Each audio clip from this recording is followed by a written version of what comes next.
Hello everyone, मैं हूं Nikam Tomar. Welcome to my channel. आपने सदियों से ऋषि मुनि, महर्षि इन सब का नाम सुना ही होगा। बहुत लोगों को ये शब्द एक से लगते हैं, लेकिन ऐसा बिल्कुल नहीं है। आपको जानकर हैरानी होगी, ऋषि, महर्षि, मुनि, साधु, संत तथा सन्यासी में काफ़ी अंतर होता है। ये अंतर इनके त्याग, तप, कर्म आदि पर आधारित है। भारतवर्ष में ऋषि मुनि उतने ही जरूरी हैं जितने किसी घर में बुजुर्ग होते हैं। प्राचीन काल से ऋषि मुनियों का विशेष महत्व रहा है, क्योंकि ये समाज के पथ प्रदर्शक माने जाते हैं।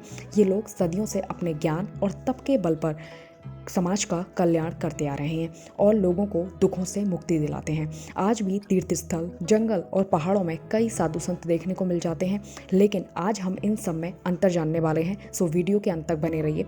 सबसे पहले बात करते हैं ऋषि की। ये वैदिक संस्कृत भाषा का शब्द है, जिसका मतलब होता है ऋचाओं के रचयिता। ऋचा का मतलब होता है मंत्रों को गाकर पढ़ना।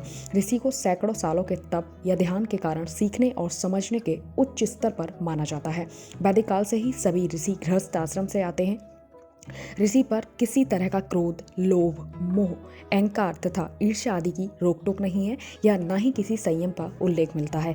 ऋषि अपने योग के कारण परमात्मा को प्राप्त हो जाते हैं और साथ ही साथ अपने शिष्यों को भी आत्मज्ञान करवाते थे। नेक्स्ट है महर्षि। ज्ञान और तप की उच्चतम सीमा पर पहुंचने वाले व्यक्ति को महर्षि कहा जाता है। भारत में अंतिम महर्षि दयानंद सरस्वती को माना जाता है और इन्होंने मूल मंत्रों को समझा, इनकी व्याख्या की और इन सब बातों को समाज में फैलाया। इसके बाद आज तक कोई भी व्यक्ति महर्षि नहीं हुआ। इसके अलावा महर्षि मोह माया से अलग परमात्मा को समर्पित होते हैं।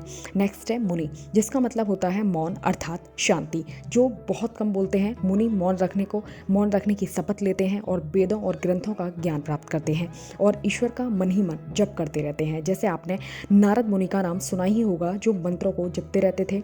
मुनि शास्त्रों की रचना करते हैं, समाज के कल्याण के लिए रास्ता दिखाते हैं। अगली बात करते हैं साधु की। जो व्यक्ति साधना करते हैं, लेकिन विद्वान होने की उनको कोई जरूरत नहीं है, क्योंकि साधना कोई भी कर सकता है। लोग पुराने समय से ही समाज से रहकर या समाज से हटकर किसी विषय पर साधना करते थे और कई बार आपने ये बात भी देखी होगी, अच्छे और बुरे व्यक्ति में फर्क करने के लिए भी साधु शब्द का प्रयोग किया जाता है।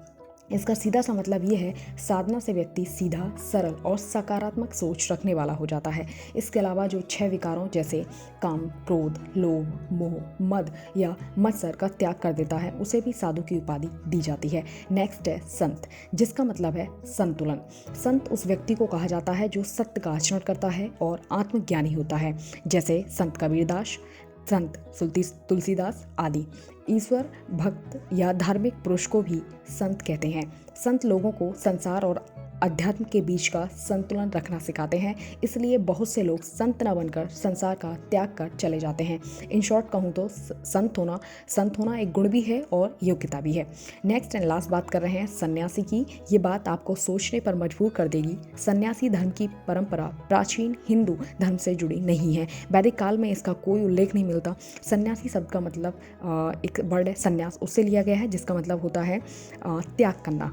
ये प्रचलन यानी कि जो सन्यासी का प्रचलन है वो जैन धर्म और बौद्ध धर्म में आपको देखने को मिलेगा। हिंदू धर्म में सबसे जो पुराने सन्यासी माने जाते हैं, आदि शंकराचार्य को माना जाता है। सन्यासी संपत्ति का त्याग करता है, गृहस्थ का त्याग करता है या अविवाहित रहता है। बस ये अपना ध्यान का अभ्यास करते हैं और भक्ति में लीन हो जाते हैं। So thank you so much guys. अगर कोई डाउट आया हो आपको तो कमेंट कीजिए। इसके अलावा आप हमसे इंस्टा पे जुड़ सकते हैं, लिंक आपको डिस्क्रिप्शन में मिल जाएगी। मिलते हैं अगले वीडियो में।